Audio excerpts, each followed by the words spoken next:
ਪਿਆਰੇ ਭਾਈਓ, ਅਗਰ ਜ਼ਿੰਦਗੀ ਦੇ ਵਿੱਚ ਤਕਲੀਫਾਂ ਕੰਮ ਨਹੀਂ ਹੋ ਰਹੀਆਂ, ਕਦੀ ਅਦਾਲਤਾਂ ਦੇ ਚੱਕਰ, ਕਦੀ ਹਸਪਤਾਲਾਂ ਦੇ ਚੱਕਰ, ਕਦੀ ਥਾਣਿਆਂ ਦੇ ਚੱਕਰ, ਕਦੀ ਕਾਰੋਬਾਰ ਦੀ ਫਿਕਰ, ਕਦੀ ਔਲਾਦ ਦੀ ਫਿਕਰ, ਕਦੀ ਕੋਈ ਮਾਮਲਾ ਖਰਾਬ, ਕਦੀ ਕੋਈ ਮਾਮਲਾ ਖਰਾਬ, ਤੇ ਫਿਰ ਆਪਣੇ ਅੱਲਾ ਦੇ ਨਾਲ ਰਾਬਤਾ ਜ਼ਰੂਰ ਕਰਨਾ।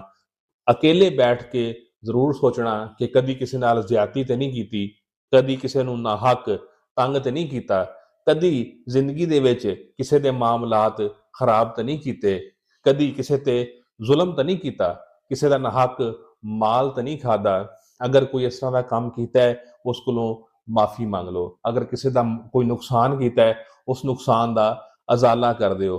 ਅਗਰ ਕਿਸੇ ਦੀ ਦਿਲ ਉਜ਼ਾਰੀ ਕੀਤੀ ਹੈ, ਉਸ ਕੋਲੋਂ ਮਾਜ਼ਰਤ ਕਰ ਲਓ। ਅੱਲਾ ਤੁਹਾਡੇ ਸਾਰੇ ਮਾਮਲਾਤ ਨੂੰ ਠੀਕ ਕਰ ਦੇਗਾ। ਤੁਹਾਡੀ ਜ਼ਿੰਦਗੀ ਦੇ ਵਿੱਚ ਅੱਲਾ ਸਕੂਨ ਪੈਦਾ ਕਰ ਦੇਗਾ। ਜਿਸ ਟਾਈਮ ਤੁਸੀਂ ਆਪਣੇ ਮਾਮਲਾਤ ਅੱਲਾ ਔਰ ਅੱਲਾ ਦੇ ਬੰਦਿਆਂ ਦੇ ਨਾਲ ਠੀਕ ਕਰ ਲਓਗੇ, ਤੇ ਅੱਲਾ ਤੁਹਾਡੇ ਸਾਰੇ ਮਸਲੇ, ਸਾਰੀਆਂ ਤਕਲੀਫਾਂ ਤੇ ਤੁਹਾਡੇ ਸਾਰੇ ਦੁੱਖ ਦੂਰ ਕਰ ਦੇਗਾ। ਆਪਣਾ ਬਹੁਤ ਸਾ ਖਿਆਲ ਰੱਖਣਾ। ਅੱਲਾ ਹਾਫਿਜ਼।